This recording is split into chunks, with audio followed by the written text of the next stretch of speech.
कैसे हैं वे सभी? उम्मीद करता हूँ सब बढ़िया होगे।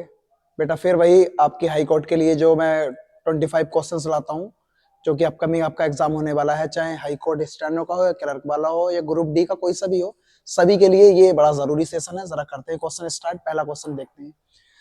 दे had to wait for the luggages to be put into the cab before they themselves got into it.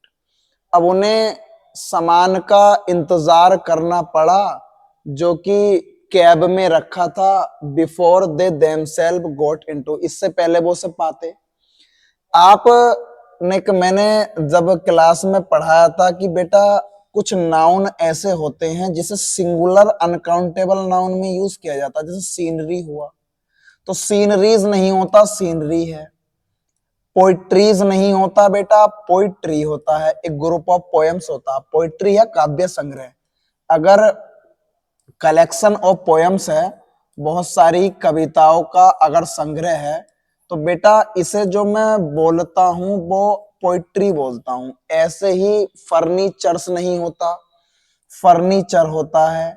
कुछ नाउन हमेशा सिंगुलर अनकाउंटेबल नाउन के रूप में यूज किए जाते हैं, इसलिए लगेजेस नहीं होता, लगेज होता है। अगर आपने लगाया ऑप्शन नंबर बी तो बढ़िया है, इसके अलावा आंसर नहीं है। एक ट्रेन में डिब्बा भी होता लगेज, इसमें सामान रखा रहता। अगर किसी ने ट्रेन से सफर, किसी ने क्या किया, सभी अधिकतर ट्रेन से सफर करते हैं, लगेज में सामान रखा रहता है, जो लगेज का डिब्बा होता है। फिलहाल लगेजेस नहीं होता, लगेज होता। आगे आइए जरा, क्वेश्चन नंबर दूसरा क्या कहता है, जरा इसकी सुन लेते हैं। बड़ा प्यारा क्वेश्चन है, question number 2। We were busy at the work and went for lunch only at 2:30 PM। हम काम में बड़ा बिजी हैं या बिजी थे, और काम में बिजी होने के बाद वेंट फॉर लंच, लंच के लिए गए 2:30 बजे। सिंपल सी बात है बेटा, बिजी एट द वर्क नहीं होता, उस काम की बात नहीं कर रहा, बिजी एट वर्क होता। कोई भी हमें यहां पर काम को स्पेसिफिक नहीं करना है, दुनिया के सारे कामों की बात चल रही है, कोई स्पेसिफिक चीज की बात ही नहीं चल रही है। एट वर्क हो जाएगा, busy at work, option number B. इसके अलावा आंसर ही नहीं, बड़ा आसान हो गया। तो क्वेश्चन नंबर तीसरा क्या कहता है, जरा लगाते हैं आगे।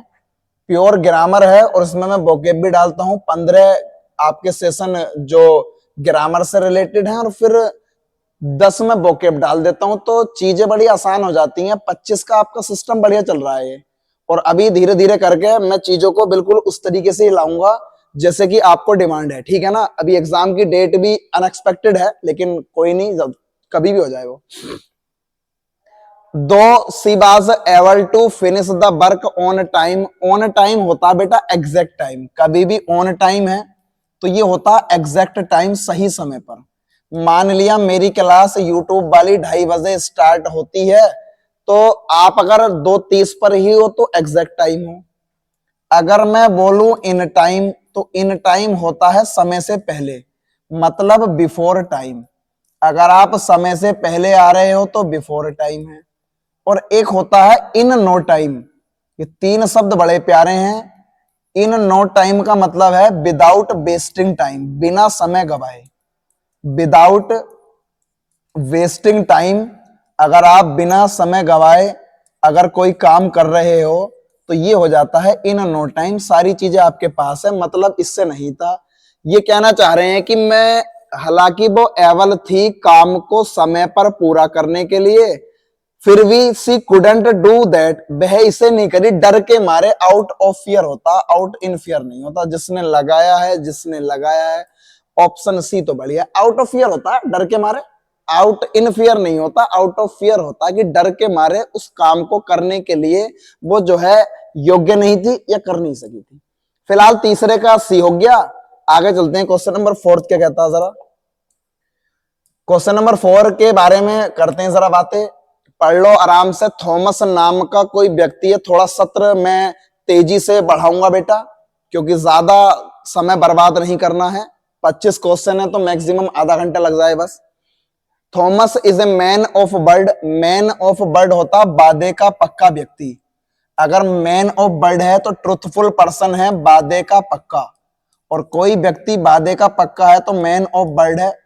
और मैं कहूं आपसे बहुत सारे होते हैं, जैसे मैन ऑफ स्ट्रॉ, एक व्यक्ति जिसमें भूसा भरा हुआ है। अब किसी के अंदर भूसा भरा हुआ है तो भूस में क्या जान होती है, भूस को फूंक मार दो, तिनका हो भूसा हो, ये होता है ए वीक पर्सन। अगर कोई व्यक्ति वीक है तो वीक पर्सन के लिए आप यूज करोगे मैन ऑफ स्ट्रॉ, ये होता है कमजोर व्यक्ति। अगर मैं बात करूं कभी कभी मैन ऑफ कार्स आ जाता, अगर एडवांस में आपको पढ़ना है, तो एक ऐसा व्यक्ति जिसके पास तो बहुत सारी गाड़ियां हैं, गाड़ियां जो उसके पास होंगी वो एक रॉयल या रिच मैन होगा, आप कह सकते हो अमीर व्यक्ति। कुल मिलाकर ये वन वर्ड, ये इडियम्स है, क्लास में मैं सही तरीके से डिटेल और देता हूं। तो ये वादे का पक्का आदमी है हु। अब जब यूज किया गया है रिलेटिव प्रोनाउन, एंटीसीडेंट जो भी है, इस मैन के बारे में बात कर रहे हैं, मैन सिंगुलर है और वैसे भी थॉमस की बात चल रही थी, तो आपने हु के साथ हैव क्यों लगाया, has been paying back the borrowed money in installments, वो जो उसने पैसा उधार लिया था वो किस्तों में चुका रहा है, जिसने लगाया है ऑप्शन नंबर सी तो बढ़िया है, हु हैव बीन नहीं हैज बीन होगा, क्योंकि थॉमस सिंगुलर व्यक्ति है। रिलेटिव प्रोनाउन, ये जो सिंगुलर नाउन एंटीसीडेंट है, इसके अनुसार आना है, और आप जानते हो ये थॉमस के लिए आया तो हैव नहीं हैज होगा। लगाइए चौथे का, अगर सी करा है तो बढ़िया है। क्वेश्चन नंबर 5 की तरफ अग्रसर होते हैं। जरा आपको पूरा मैं समय देता हूं 5 मिनट का भरपूर, आप अपना निशान 5 सेकंड में लगा सकते हो, छठा सेकंड मेरा होगा। It is difficult to make out, make out है समझाना, किसी को समझाने के लिए मेक आउट है अंडरस्टैंड। बेटा अंडरस्टैंड मतलब कि मेक आउट समझाना है तो अंडरस्टैंड। कभी कभी मेकअप कहते हैं ना, जैसे मेकअप कर लिया, जैसे गर्ल्स या वुमेन हो तो मेकअप तैयार होने के लिए आता है गेट रेडी। अगर आप तैयार हो रहे हो तो तैयार होने के लिए मेकअप होता। फिलहाल यहाँ पर चीजें हैं कि ये बड़ा डिफिकल्ट है समझना, that they are twins, twins होते हैं जुड़वा, because they do not resemble. देखो रिजेंबल का मतलब है की तरह दिखना या की तरह लगना।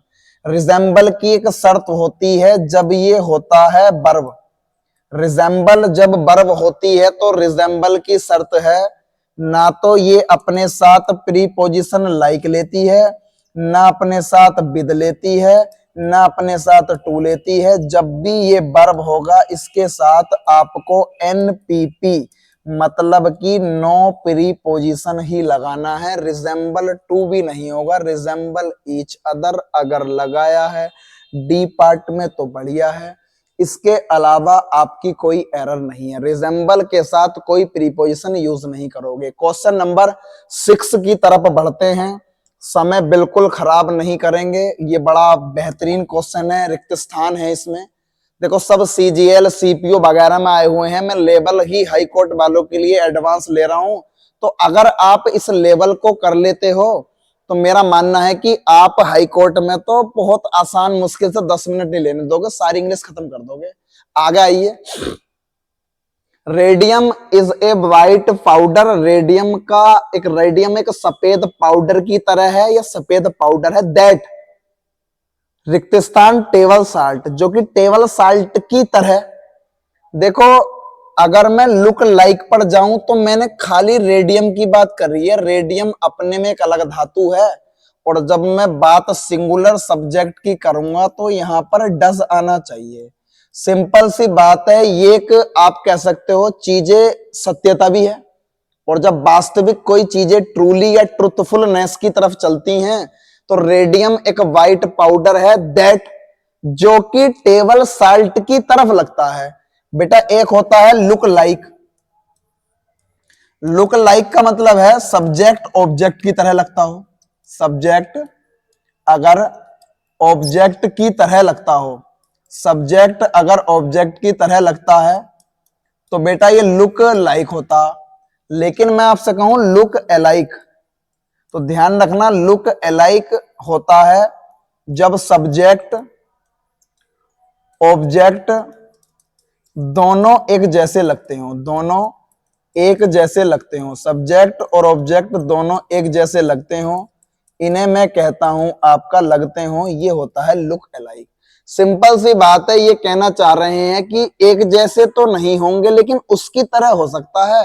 रेडियम एक वाइट पाउडर है that looks like table salt, जो कि टेबल साल्ट की तरह लगता है, और जब सब्जेक्ट ऑब्जेक्ट की तरह लगे तो look like. Option number A is correct answer. आगे बढ़ते हैं, आराम से वो डिस्क्रिप्शन आप देख सकते हो, क्योंकि एज ए प्रैक्टिस सेशन है तो फाउंडेशन बैच नहीं है बेटा, इसलिए मैं ज्यादा समय खराब नहीं करूंगा, क्योंकि जो बच्चे मुझसे ये एक्सपेक्टेड कर रहे हैं या एक्सपेक्टेशन है उनकी कि सर ये प्रैक्टिस सेशन है, तो ज्यादा समय बर्बाद नहीं करना है। The blank purpose of the coaching, जो कोचिंग का पर्पस है, वाज टू आइडेंटिफाई, उस चीज को पहचानने में, द टैलेंटेड प्लेयर्स। अब ये कहना चाह रहे हैं कौन सा उद्देश्य है कोचिंग का, कि वो जितने भी टैलेंटेड खिलाड़ी हैं जिनके अंदर कूट कूट कर तकनीकी या कूट कूट कर टैलेंट भरा हुआ है, उनको किस तरीके से पहचाना जाए।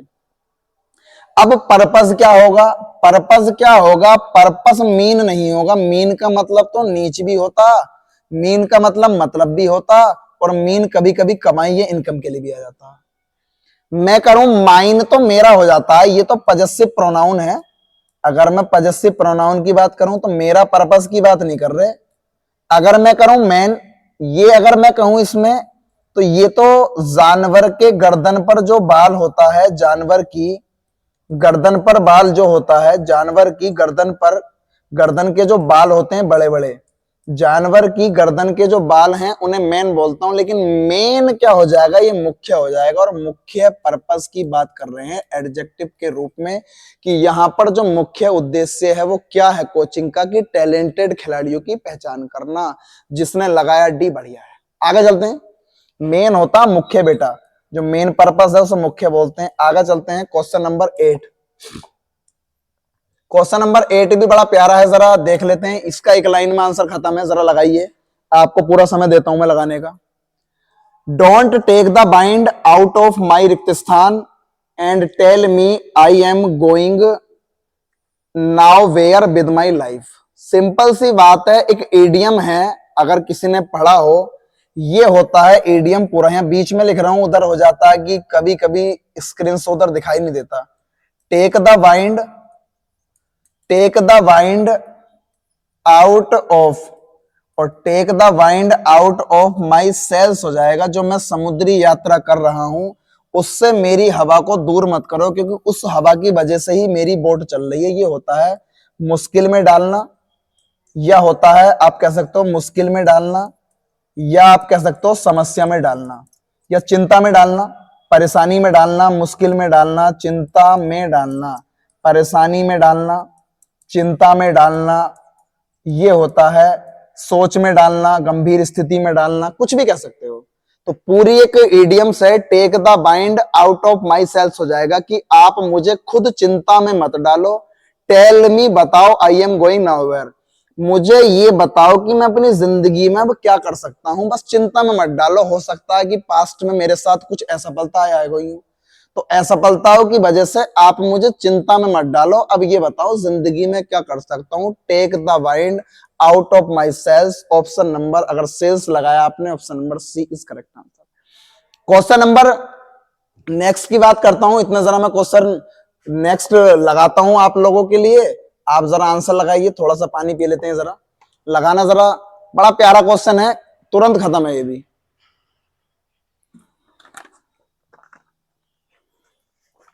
लगा लिया होगा।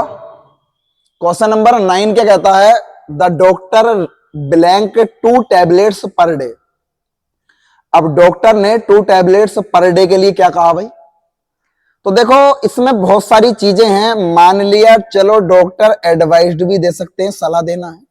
हालांकि सलाह देने का काम तो पापा जी भी, मम्मी जी भी, अध्यापक भी कर सकते हैं। ऑर्डर तो आदेश देता मालिक, प्रपोज होता है किसी के सामने प्रस्ताव रखना।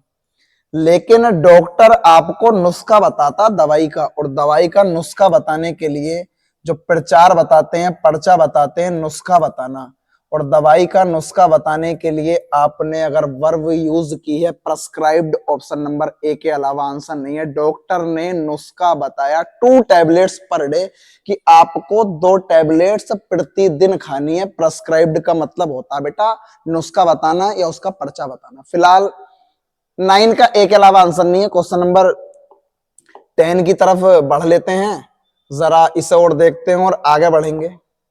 देखिए जरा, सीजीएल के 2023 में क्वेश्चन आया है, Meenakshi sweeps the ball excellently. Meenakshi जो है बॉल को सही तरीके से स्वीप्स करती है। बेटा झाड़ू मारना नहीं है, हालांकि मैच में आपने देखा होगा वो झाड़ू की तरह ही ऐसे खेल ले आकर के, ये इस तरीके से जो मारता है वो झाड़ू सी है, लेकिन ये स्वीप बर्ड है जब हम झाड़ू वाले आकार में शॉट मारते हैं। मीनाक्षी बॉल को स्वीप करती है एक्सीलेंटली, मतलब बहुत बेहतर तरीके से। व्हेन सी, अब आप जानते हो जब उसे ये कहना चाह रहे हैं कि कोई ऑफ स्पिन, जो ऑफ कटर बॉलर होते हैं या ऑफ स्पिनर होते हैं, तो जब उसे ऑफ स्पिनर कोई बॉल कराता है या कोई ऑफ स्पिन डिलीवरी मिलती है तभी तो वो स्वीप करती है। दोनों घटना प्रेजेंट इंडेफिनिट है। She gets an off spin delivery, जैसे ही उसे एक ऑफ स्पिन डिलीवरी मिलती है वो तुरंत स्वीप कर देती है। अगर लगाया है डी तो बढ़िया है, क्योंकि सी के अनुसार गोट है, सब खत्म हो गए, सारी घटना प्रेजेंट इंडेफिनिट में मिलेगी। 10 का सी, 10 का डी लगाया, गेट्स तो बढ़िया। चलें बेटा आगे, क्वेश्चन नंबर 11, बढ़िया अच्छा क्लॉज टेस्ट। ये तो बड़ा प्यारा है और इसे देख कर तो आपको थोड़ा सा तो ये लगता होगा ये कहां से ले आते हैं सर, लेकिन मुझे खुशी इस बात की रहती है कि आप अपने आंसर दे देते हो। बच्चे बताते हैं कि सर मैंने वहां लगा लिया था, तो ये बात है, देखो साफ दिख रहा होगा। मेरा मानना है कि कोई ज्यादा परेशानी नहीं है, आराम से पढ़ लेते हैं। The sun is the star, sun एक स्टार है, at the centre of blank solar system. Solar system है हमारा जो ये सौर मंडल है, इस सौर मंडल का सूरज जो है क्या है, एक तारा बता रहे हैं, बहुत बढ़िया बात है। अब सोलर मंडल बेटा क्या है, एक तो सोलर मंडल नहीं होगा, टाइपिकल तो ये जोन बने होते हैं, जैसे उष्ण कटिबंधीय क्षेत्र हुए, कोई ये जितने भी क्षेत्र बनते हैं जोन बन जाते हैं, जैसे टाइपिकल जोन हुआ, तो ये अलग है बिल्कुल। टाइपिकल का कोई मतलब नहीं है। ह्यूज तो है ही बड़ा, इसे बताने की जरूरत ही नहीं है, क्योंकि इससे बड़ा तो कुछ है ही नहीं। अब एक सोलर सिस्टम आप जानते हो, आपका सोलर सिस्टम बिल्कुल डेफिनेट है और दुनिया की हर वो चीज जो बिल्कुल निश्चित है, कहीं नहीं जा सकती, उसके लिए आप दा लगाते हो। जब मैं स्पेसिफिक चीजों के बारे में जिक्र करूंगा, जब उसे स्पेसिफिक बनाता हूं, तो उसके लिए डेफिनेट आर्टिकल दा आएगा। तो the sun is the star at the centre of the solar system, जो सूरज है हमारे सौर मंडल का केंद्र का तारा है। बढ़ूं आगे, आगे बढ़ाता हूं, क्लोज टेस्ट यही रहेगा, ऑप्शन तुरंत बदल जाएंगे, जरा लगा लो अपना। It is nearly perfect ball of hot plasma, ये लगभग एक प्लाज्मा की, जो आप जानते हो प्लाज्मा में कितना ज्यादा, जब ज्वालामुखी उद्गार होता है तो लावा और प्लाज्मा वाली चीजें जो हैं वो निकलती हैं, तो एक ये लाल या कह सकते हो एक हॉट गर्म गेंद की तरह से प्लाज्मा होता है। द सन हैज इंस्पायर्ड, सूरज ने बहुतों को प्रेरणा दी है, हम में से।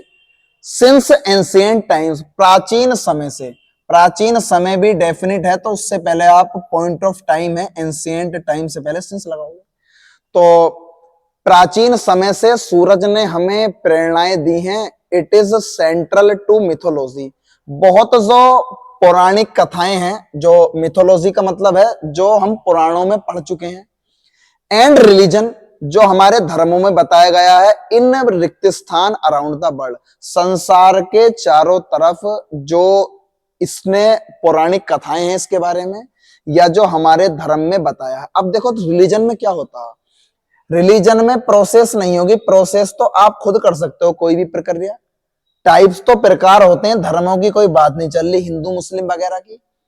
सीन तो दृश्य होता है, लेकिन कल्चर होती है संस्कृति, उसने हमारी संस्कृति में जो एक पौराणिक कथाएं हैं और धर्म के बीच को कनेक्ट करे रखा है, या उसमें एक केंद्र का काम करता है सूरज। क्योंकि कल्चर का मतलब है रीति रिवाज। जिस चीज को हम एक लंबी समय से परंपरा से मानते हुए आ रहे हैं वो कल्चर है। और कल्चरल होती है आपकी संस्कृति हो, रीति रिवाज हो, रस्म वगैरह हो, सबकी सब बेटा कल्चर में है। अगर लगाया है आपने तो बढ़िया है। It is central to mythology and religion. ये पौराणिक कथा और धर्म जो हमारी संस्कृति है उसके बीच का केंद्र रहा है पूरे संसार में। आगे आइए, क्वेश्चन नंबर इसका 13 देखते हैं। ऑप्शन बदलते रहेंगे लेकिन चीजें बेटा आपके सामने वही हैं। फिर ये कह रहे हैं कि it keeps our planet warm enough for living things to grow. ये हमारे प्लानेट जो पृथ्वी है उसे गर्म रखती है। और एनफ, वार्म एनफ का मतलब पर्याप्त गर्म रखती है। फॉर लिविंग थिंग्स, जितने भी हम सजीव प्राणी हैं। टू ग्रो का मतलब है तरक्की करने के लिए या वृद्धि करने के लिए। ग्रोथ होती है वृद्धि, ठीक है। इट गिव्स अस लाइट, ये हमें लाइट देता है, प्रकाश। सो वी कैन सी, जिससे हम देख सकते हैं। It is by far the, ये दूर दूर तक, बाई फार द मोस्ट, ये दूर दूर तक मोस्ट इंपोर्टेंट, सबसे ज्यादा महत्वपूर्ण blank of energy for life on earth. ये दूर दूर तक पृथ्वी पर ऊर्जा का जिंदगी के लिए या जीवन के लिए क्या है। अरे जब कोई ना कोई ऐसी चीज जिसका आपको काम ना चले या जिसके बिना काम ना चले, तो गेस्चर अनुमान है, कंट्रोल प्रतिबंध है, सिंबल तो प्रतीक होता, लेकिन ये सारी चीजें सोर्स बन जाती हैं कि सूरज जो है दूर दूर तक पृथ्वी पे जीवन के लिए एनर्जी होती है, ऊर्जा। उस एनर्जी का सबसे ज्यादा इंपॉर्टेंट स्रोत है, सोर्स है। जिसने लगाया बी, बढ़िया लगाया। क्वेश्चन नंबर 14 को फिर बढ़ाता हूं, आप अपना आंसर लगाइए। मैं पूरा फिर पढ़ता हूं ऊपर से बेटा, और अपना आंसर आप दीजिए। मैंने कहा it is about 100 times as wide. यह लगभग 100 गुना, टाइम्स हो जाता है गुना, समय होता तो वो टाइम होता, लेकिन टाइम्स में फिर गुना हो जाता। अभी टाइम है तो समय है, लेकिन टाइम्स गुना की बात करता। तो फिलहाल ये 100 गुना लगभग एज वाइड। और पॉजिटिव डिग्री में जब सेंटेंस में पढ़ाता हूं अफर्मेटिव होगा तो as positive degree as. Sentence negative होगा तो 100 पॉजिटिव डिग्री एज। लेकिन बीच में आती पॉजिटिव डिग्री है, मतलब पीडी। सेंटेंस पॉजिटिव तो एज एज, निगेटिव तो 100 है। सिंपल सी बात है, पॉजिटिव डिग्री के रूप में कहा गया है। इट इज अबाउट 100 टाइम्स, ये लगभग 100 गुना बड़ा है। एज वाइड एज, ये पृथ्वी के मुकाबले लगभग 100 गुना बड़ा है। अबाउट, लाइक, देन का कोई मतलब नहीं था। पृथ्वी के मुकाबले 100 गुना बड़ा है। इफ देयर, अगर सूरज ना होता, एक लास्ट और है इसका ऑप्शन बेटा लगा लेना। ये कह रहे हैं इफ देयर वर नो सन, अगर सूरज ना होता, many things would not occur, बहुत सारी चीजें घटित ना होती। ऑक्योर होता घटित होना। बहुत सारी चीजें घटित ना होती। लाइक फोटोसिंथेसिस, जैसे कि प्रकाश संश्लेषण की क्रिया, और या द प्रेजेंस ऑफ ऑक्सीजन, जो ऑक्सीजन की उपस्थिति है हमारी पृथ्वी पर। विच वुड हैव कास्ड, जिसका कारण बनता नो ब्लैंक ऑफ लाइफ, जिसका कारण क्या होता कि जो हमारा लाइफ है, जो हमारे जीवन है, उसका हमारे पृथ्वी पर कोई अस्तित्व ना होता। और जिंदगी जीने के लिए अस्तित्व का होना जरूरी है। और एग्जिस्टेंस बेटा अस्तित्व को बोलते हैं, क्योंकि स्किल तो किसी की योग्यता है, कुशलता है। एनहेंसमेंट किसी चीज को बढ़ाना, एंड होता अंत करना। साफ कह रहे हैं इफ देयर वर नो सन, अगर सूरज ना होता, many things would not occur, बहुत सारी चीजें घटित ना होती। जैसे फोटोसिंथेसिस, ऑक्सीजन का पृथ्वी पर होना। विच वुड, जिससे हैव काउज्ड, कारण बनता नो एग्जिस्टेंस ऑफ लाइफ, जीवन का कोई कारण ही नहीं बनता या जीवन का कोई अस्तित्व ही नहीं होता। एग्जिस्टेंस उम्मीद करता हूं बेटा ये आपको पसंद आया होगा, और क्लोज टेस्ट तो मैं लाता ही रहूंगा, 5 नंबर आपके पक्के हैं ये। अब चलते हैं 16। अब मैंने वोकेब रखवाई है, 10 मैंने इसमें रखवाए हैं, लेकिन कम से कम एग्जाम में 5 से 6 आपसे पूछेगा जरूर। और ये पैराजंबल भी जरूर पूछेगा 1 नंबर का। PQRS तो वो देगा पक्का, कोई भी एग्जाम हो। Before the movie start should we there at least 15 minutes the theatre management recommends the audience. Simple सी बात है। अगर बात करूं मैं यहां पर स्टार्टिंग, तो बिफोर ये मेरी क्या नाम है, मान लिया ये प्रीपोजिशन भी होती है, कंजक्शन भी होती है। फिलहाल मान लिया ये कंजक्शन है, क्लोज जोड़ रही है, इससे नहीं करूंगा अभी। मॉडल से कुछ नहीं शुरू करूंगा, एटलीस्ट इससे प्रीपोजिशन से क्या स्टार्ट करूं। हाँ, मैं जानता हूं कि शुरुआत करने के लिए थिएटर से भी कर सकता हूं, और शुरुआत करने के लिए मैं ऑडियंस से भी कर सकता हूं। बात कर लेते हैं कि थिएटर का जो मैनेजमेंट है रिकमांड्स करता है द ऑडियंस से। मान लिया डी से ई की तरफ मुड़ाता हूं, अब देख लेंगे आंसर सही जाएगा नहीं। The theatre management recommends the audience, उससे रिकमांड्स करता है, सिफारिश करता है जितने भी श्रोतागण हैं। शुड वी, अब audience should we there, audience को वहां होना चाहिए एटलीस्ट कम से कम 15 मिनट्स, 15 मिनट।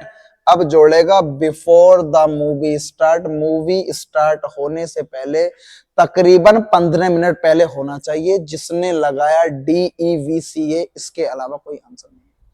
तो the theatre management recommends the audience should be there at least 15 minutes before the movie start. आगे बढ़ते हैं, 16 का बना ऑप्शन नंबर बी।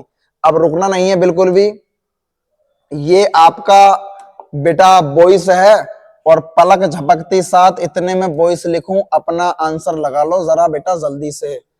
सिंपल सी बात है, मैं अब ज्यादा समय खराब नहीं करूंगा। वॉइस में एयर लिफ्टेड का मतलब है किसी की दिशा सुधारना, किसी को ऊपर लाना, किसी को पूरी परेशानी से बचाना। एयर लिफ्टेड करना, सामान्य स्थिति से ऊपर लाना, बहुत सारे मीनिंग है एयर लिफ्टेड के। आप जानते हो किसी की समस्या को हम दूर कर रहे हैं तो एयर लिफ्टेड कर सकते हैं, उसे वहां जाहिलता वाली जिंदगी से खत्म कर रहे हैं, उसे उठा रहे हैं। एयर लिफ्टेड में डिड है, मैं साफ जानता हूं, इस डिड का रिप्लेसमेंट वाज या बर में आएगा। आप जानते हो 1000 ऑफ पीपल हैं, 1000 ऑफ पीपल को Indian army airlifted, Indian army airlifted, Indian की आर्मी ने ऊपर उठा लिया, बचा लिया यूक्रेन के हजारों लोगों को। 1000 लोग हैं तो डिड बर में होगा, मैं कुछ नहीं जानता, मुझे डी के अलावा आंसर चाहिए। इसके अलावा ना तो ये होगा, ना ये होगा, ना ये होगा, सिर्फ और सिर्फ जिसने लगाया ऑप्शन नंबर डी, क्योंकि 1000 ऑफ पीपल डिड जाएगा बर में। Air lifted from Ukraine by the Indian army. चलो 18, ज्यादा समय बिल्कुल अब लगाऊंगा नहीं मैं। आपके लिए एक बड़ा प्यारा सा नरेशन है, 1 नंबर की नरेशन भी आएगी। ये पूरा सत्र एक तरीके से हाई कोर्ट का नमूना है आपके सामने। आप इसमें 25 में से 22, 21, 23, 20 तक ला रहे हो तो बढ़िया है। अनंत सैड की नरेशन है, डायरेक्ट एंड इनडायरेक्ट है। नरेशन भी आपके एग्जाम में जरूर पूछेगा, ऐसा हो नहीं सकता कि वो नरेशन ना दे, तो नरेशन भी आपके एग्जाम में पूछेगा, आपको नरेशन पर भी काम करना है। सिंपल सी बात है, सेंटेंस टूटा हुआ है, मतलब कि इन्वर्टेड कोमा से टूटा हुआ है। बाहर की घटना रिपोर्टिंग वर्ब पास्ट में है, और जब मैं कोमा इन्वर्टेड कॉमा करूंगा तो अनंत कहेगा, अनंत ने कहा, अनंत ने कहा, और अनंत ने कहा। चलो यहां पर शेष तो खत्म हो गया, तो वैसे ही खत्म हो गया। जब अनंत ने कहा होगा तो बात प्रेजेंट में रही होगी, और ये ही जो है अनंत के अनुसार आया होगा, तो मैं रहाऊंगा। आई ही, तो ये खत्म हो गया। आई वाज नहीं हो सकता, एम होना चाहिए था, एम का बाज में जाता जिसने डी लगाया। अनंत सैड, अनंत ने कहा, coma inverted coma, I am feeling sleepy, मैं सोया सोया महसूस कर रहा हूं। क्योंकि जब इसे तोड़ोगे तो अनंत सैड, सैड का दैट, आई होता है फर्स्ट पर्सन, स्पीकर के अनुसार अनंत ही आएगा, इज का बाज। आप जानते हो सारी चीज। आगे चलते हैं, 18 का डी लगाया तो बढ़िया है। क्वेश्चन नंबर 19 क्या कहता है, बड़ा प्यारा क्वेश्चन है बेटा, ये बनवर्ड है। इतने में बनवर्ड लिखूं, मेरे बच्चे निशान लगा दें जो भी देख रहे हैं। वन वर्ड क्या कहेगा? वन वर्ड होता है अनेक शब्दों के लिए एक शब्द। Copying someone else's work and trying to submit as your own. किसी के लेख की चोरी कर लेना, किसी के काम की चोरी कर लेना, किसी के जो भी कोई साहित्य है उसका लेख चुरा लेना, उसे प्लेगरिज्म बोलते हैं। ऑप्शन नंबर ए ये होती है साहित्यिक चोरी। अगर आपने किसी का लेख चुरा लिया या किसी के लेख की चोरी करी है, साहित्यिक चोरी होती है प्लेगरिज्म। तो बेटा इसे बोलता हूं साहित्यिक चोरी। अगर आपने किसी का लेख चुरा लिया, किसी के लेख की चोरी कर ली, किसी के काम की चोरी कर ली, तो प्लेगरिज्म होता है ऑप्शन नंबर ए। होलीगैनिज्म क्या होता है? गुंडागर्दी होती है, बदमाशी। अगर आप बदमाशी कर रहे हो तो आप होलीगैनिज्म कर रहे हो। और मैं कहूं एल्ट्रुइज्म क्या होता है? एल्ट्रुइज्म होती है परोपकारिता। आप दूसरों के बारे में परोपकार कर रहे हो तो परोपकारिता के लिए आएगा आपका, ये होता है आपका परोपकारिता। इसे जरा लिख लेते हैं हिंदी में, जरा मैं हिंदी पे ज्यादा जोर नहीं दूंगा, बस परोपकार होता है परोपकारिता। किसी के बारे में भला सोच रहे हो तो परोपकारिता है। और साइनिसिज्म का मतलब है दोष ढूंढना, दोषदर्शी। अगर आप दूसरे में दोष ही ढूंढ रहे हो तो आपके अंदर साइनिसिज्म है। फिलहाल ना तो आंसर होलीगरिज्म है, सिंपल सी बात है कॉपिंग।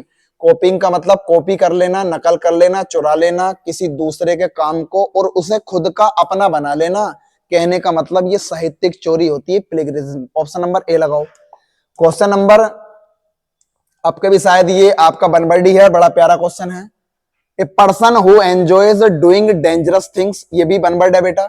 एक व्यक्ति जो खतरनाक चीजों को करने में एंजॉय आता है, उसे डेंजरस थिंग है खतरनाक चीजें।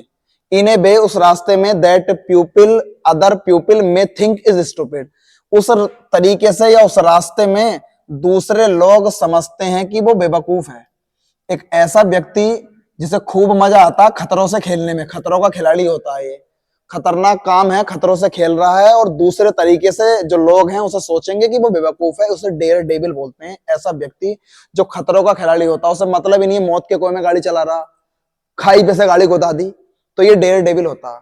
कैवेलर आप जानते हो, अगर मैं कहूं अगर घुड़सवार सेना है या तो वो कैवेलरी है, और कोई योद्धा होगा तो वो कैवेलर हो सकता है। वैसे चपलता या कोई चीज इंक्रीमेंट के लिए भी मैं कैवेलर पर चला जाता हूं। लोनेटिक पागल है।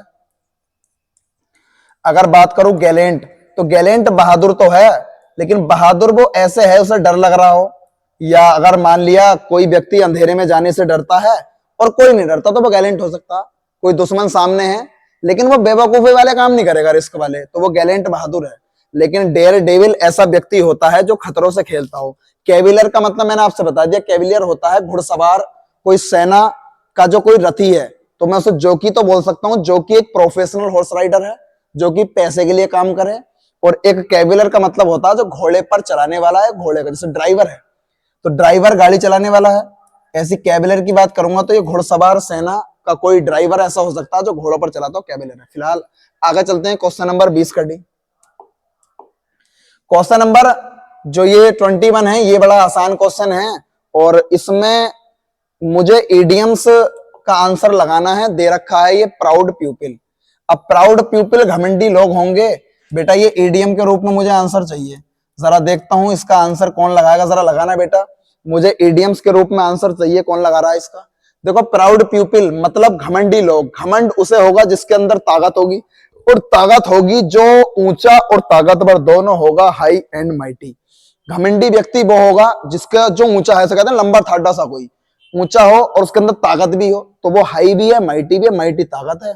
जिसने लगाया प्राउड प्यूपिल का मतलब है हाई एंड माइटी, ताकतवर। आगे आइए, क्वेश्चन नंबर 22 की तरफ अग्रसर है। ये बेटा एक इडियम और है लास्ट, क्वीर पिच। क्वीर वैसे स्ट्रेंज है और स्ट्रेंज का मतलब ऐसे विचित्र हो जाता, लेकिन इसका इडियम लगाना है क्वीर पिच का। बढ़िया क्वेश्चन है और इडियम्स लगाना चाहिए आपको। तो देखो, क्वीर पिच क्या होता है? क्वीर पिच एक ऐसी चीज है जो दूसरे की, अगर कोई भी संभावना है किसी काम को करने की, अगर आप किसी दूसरे व्यक्ति की किसी काम के करने की संभावना को बेकार कर दो ना, तो ये होता है spoil somebody's chance of doing something. किसी दूसरे व्यक्ति के किसी मौके को या किसी काम के करने के जो चांस है आपने बर्बाद कर दिया, ये होता है क्वीर पिच। आइए 23, क्वेश्चन नंबर 23 की तरफ चलते हैं। जरा क्वेश्चन नंबर 23 बड़ा आसान है और आपके मैं आपसे चाह रहा हूं कि आप ना इसका एंटोनियम लगाओ। डिटरमाइंड का मतलब है दृढ़ संकल्पी। एक ऐसा व्यक्ति दृढ़ संकल्पी है, उसने दृढ़ संकल्प ठान रखा है कि वो अपनी बातों से नहीं हटेगा। तो एक तो है बिल्कुल एकदम दृढ़ संकल्प, जिसे जड़त्व कहते हैं। इसका उल्टा क्या होगा? फेमस तो प्रसिद्ध होता है, इससे कोई मतलब नहीं है। डेसिसिव तो निर्णायक होता है, क्रूशियल। अगर कोई चीज क्रूशियल है, कोई रिजल्ट आने वाला है, तो वो डेसिसिव है, निर्णायक। और मैं बात कहूं आपसे एलिवेटेड, तो ये होता है ऊपर उठाना, उन्नति करना, तरक्की करना। अगर व्यक्ति तरक्की करे, ऊपर उठाए किसी चीज को, तो ये एलिवेट है। लेकिन आप जानते हो फ्लेक्सिबल होता है झुक जाना, और फ्लेक्सिबल वो व्यक्ति है जो कहीं भी झुक जाता है, जिसे तोड़ मरोड़ सकते हो। तो डिटरमाइंड का एंटोनियम फ्लेक्सिबल है। क्वेश्चन नंबर 23 का ए हुआ। सत्र को जल्दी खत्म करता हूं, क्योंकि मैं चाहता हूं कि ज्यादा समय वेस्ट ना हो मेरे किसी भी बच्चे का।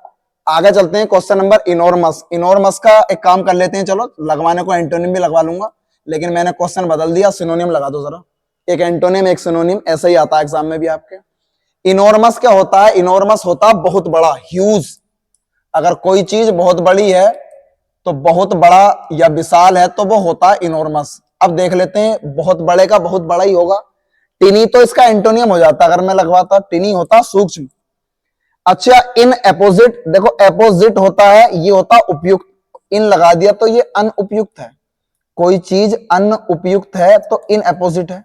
अच्छा, अपोजिट अलग होता है बेटा, वो अपोजिट तो उल्टा होता है, विलोम शब्द। अपोजिट तो विपरीत है, लेकिन ये अपोजिट है तो ये समान होता है, उपयुक्त। लेकिन इन लगा दिया तो ये अनुपयुक्त है, इससे कोई मतलब नहीं है। बात करूं इररिलेवेंट, रिलेवेंट होता है तर्क संगत, और इर लगा दिया तो ये होता है अतर्क संगत।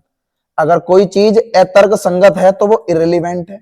लेकिन मैं आपसे कहूं गाइगेंटिक जो होता है ये भी बहुत बड़ा होता है, और मैंने कहा था आपसे इनॉर्मस का सिनोनियम गाइगेंटिक। ऑप्शन नंबर डी लगाया तो बढ़िया है, जिएंटिक होता है। Option number D is correct answer, ठीक है ना। फिलहाल आगे चलते हैं क्वेश्चन नंबर 25 पर। तो इनॉर्मस का गाइगेंटिक हो जाएगा आपका option number D. Last question है, इसमें आपको ज्यादा परेशान नहीं होना है। मैंने इसमें एक स्पेलिंग गलत कर दी, आपको रॉन्ग स्पेलिंग छांटनी है, और स्पेलिंग सब बढ़िया है। रॉन्ग स्पेलिंग जरा जल्दी से छाटो इसमें, और आगे बढ़ते हैं रॉन्ग स्पेलिंग कौन सी है। लास्ट सवाल है आपके लिए, स्टार्टिंग देख लो, स्टार्ट होना जरूरी है, आईएनजी सही है स्टार्टिंग। ये जो वायलेंट होता है ये उग्रता होती है, हिंसा होती है, बढ़िया है। जो हिंसक है, सडन अचानक है, लेकिन एक्सक्लेशन ये नहीं होती बेटा, ESCALATION। और ये एक्सक्लेशन जो है ये होता बढ़ाना, किसी चीज को आगे बढ़ाना, इंक्रीज करना, इसका सिनोनियम इंक्रीज भी होता है। तो एक्सक्लेशन की स्पेलिंग गलत है, ESCALATAION। एक्सक्लेशन का मतलब है किसी चीज को बढ़ाना है, इंक्रीज। अगर आपने ऑप्शन नंबर ए में ढूंढा है तो बढ़िया है, इसके अलावा एरर नहीं है। उम्मीद करता हूं सभी को सत्र बड़ा प्यारा लगा होगा, और आशा करता हूं कि डेली क्लास आपको मिली रही है। हो जाता है कि एक दिन छोड़ के मिल जाए, लेकिन मिलती जरूर है। इसलिए आप आराम से पूरा लुत्फ उठाइए क्लासों का, और पूरी मेहनत से, एक नहीं, दो नहीं, तीन नहीं, जितनी बार आप चाहिए, आपको हाई कोर्ट तक पता नहीं कितनी मैं वीडियो अवेलेबल करा दूंगा। और इसके अलावा आपको कहीं से और से ज्यादा एफर्ट करने की इंग्लिश में जरूरत नहीं है। फिलहाल आज के लिए इतना ही काफी है। नमस्कार, धन्यवाद।